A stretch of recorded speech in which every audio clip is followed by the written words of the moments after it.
ఓటర్లని కొంటాడు జగన్మోహన్ రెడ్డి, నాయకుల్ని కొంటాడు. తాజాగా చూస్తే నియోజకవర్గంలోని అన్ని మండలాల్లోనూ పట్టున్న నేత ₹1 ఒకటి రెండు మండలాల్లో ప్రభావితం చూపే వాళ్ళకి 50 లక్షలు ఇస్తున్నట్టు తెలిసిందట ఈనాడికి.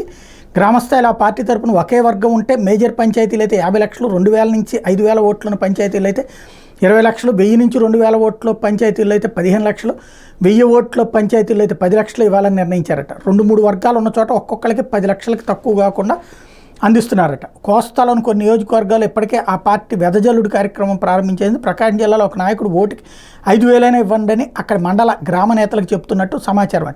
కీలక నియోజకవర్గాలు 10,000 ఇచ్చేందుకు వెనకాడద్దని సూచిస్తున్నారు. ఓవరాల్గా చూస్తే 9,000 కోట్ల రూపాయలు దగ్గర పెట్టుకుని చేస్తున్నారు. ఇది ఈనాడు రాసిన వార్త.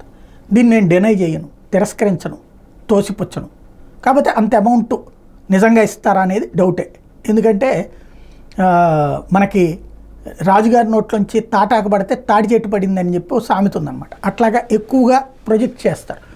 అయితే డబ్బులు ఇవ్వడం తప్ప కాదా, నైతికమా అనైతికమా అన్నటువంటి చర్చ నేను వెళ్ళను. ఎందుకంటే తీసుకుంటున్న జనం, ఇస్తున్న దాళ్ళు మధ్యలో మనం తప్పన్న వాళ్ళాగరు, ఇవ్వడం వీళ్ళు ఆపరు. కాబట్టి అది జనానికే వదిలేద్దాం. అసలు పాయింట్ ఏంటంటే తెలుగుదేశం ఇవ్వదా, తెలుగుదేశం పార్టీ 5 పైసలు కూడా ఇవ్వదా? వైఎస్ఆర్ కాంగ్రెస్ పార్టీతో పోటీ పడి కాదు, కొన్ని చోట్ల డబ్బులు ఉన్నటువంటి వేమిరెడ్డి ఉన్న చోట, ఇది నెల్లూరు కానీ, మాగుంట పోటీ చేస్తున్న ఒంగోలులో కానీ, అట్లాగే గుంటూరులో పెమ్మసాని కానీ ఇట్లాగే కొంటున్నారు. ఎక్కడికక్కడ కొనుగోళ్లే జరుగుతున్నాయి. జరగట్లేదు అని చెప్పట్ల, ఖచ్చితంగా జరుగుతున్నాయి. అకస్మాత్తుగా ఇప్పుడు నాయకులు ఎందుకు వస్తారు, ముస్లిం నాయకులు లేకపోతే ఇంకోటో ఎవరు ఓట్లు పోతున్నాయంటే ఆ వర్గానికి సంబంధించిన నాయకులను తెచ్చి పార్టీలో చేర్చుకోడు. వాళ్ళకి ఇదివరకటి రోజుల్లో నీకు ఆ పదవి ఇస్తాను, ఈ పదవి ఇస్తాను, ఇప్పుడు పొమ్మని చెప్తున్నారు. పదవులు అవన్నీ తర్వాత ఇద్దు కానీ ముందు నాకేమి ఇస్తామంటున్నారు. డబ్బులు పెట్టినే కొంటున్నారు. జనసేన నుంచి వైఎస్ఆర్ కాంగ్రెస్ పార్టీలో వెళ్ళిన వాళ్ళందరికీ కూడా అదే ఉంటుంది.